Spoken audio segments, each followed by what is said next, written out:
बहादुर लड़की बिहार के पटना जिले के पालीगंज गांव में एक बहुत ही प्यारी सी कन्या का जन्म हुआ। कन्या अत्यंत सुंदर थी। उसके माता पिता अथवा रिश्तेदारों ने जन्म पर खुशियां मनाई। घर में उत्सव जैसा माहौल था, लेकिन कुछ रिश्तेदारों ने कन्या के जन्म की बात सुनी तो आलोचना करने लग गए। कन्या का नामकरण उसके रूप व सौंदर्य के आधार पर विदुषी रखा गया। विदुषी बहुत ही सुंदर और चंचल स्वभाव की, जो भी उसे देखता उससे आकर्षित हुए नहीं रह पाता। उसे गोद में लेकर प्यार करने लग जाता। उसके माता पिता उसे बहुत स्नेह करते थे अथवा उसे कलेजे से लगाए रखते थे। विदुषी अपने गांव घर में किलकारियां मारती हुई खेलती कूदती अथवा वात्सल्य रस लुटाती। तोतली बोली में अनेक गीत गुनगुनाती पलती बढ़ती रही। समय के साथ वह बड़ी होने लगी। उसके माता पिता ने गांव के विद्यालय में ही दाखिला करवा दिया। वह पढ़ने लिखने में अव्वल थी, जो उसे कक्षा में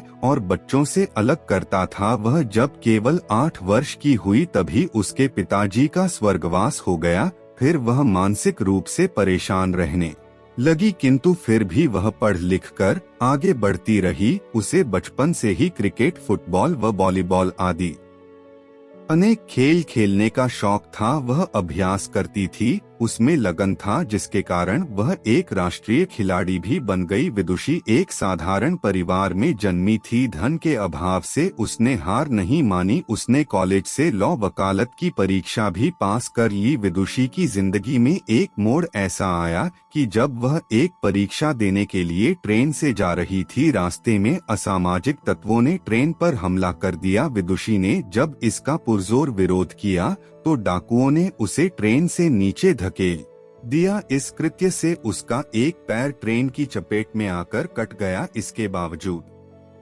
विदुषी ने हिम्मत नहीं हारी और निरंतर आगे बढ़ती रही। विदुषी अपने भाग्य के भरोसे न रहकर पूरे जीवन में मेहनत करती रही। उसके नेक इरादे ने एक दिन एवरेस्ट की चोटी भी लांघ दी। अपने देश भारत का झंडा एवरेस्ट की चोटी पर गर्व से लहराता हुआ विदुषी और उसके जज्बे को सलाम कर रहा था। तात्पर्य यह है कि जब आपने लगन व तपस्या की भावना रहती है तो आपके लिए कोई भी कार्य असंभव नहीं रहता। जैसा कि विदुषी के साथ हुआ, एक पैर ना होने पर भी उसने एवरेस्ट की दुर्गम में चोटी पर चढ़कर यह साबित कर दिया कि मेहनत और लगन के आगे एवरेस्ट की चोटी भी राई के पहाड़ जैसी हो सकती है।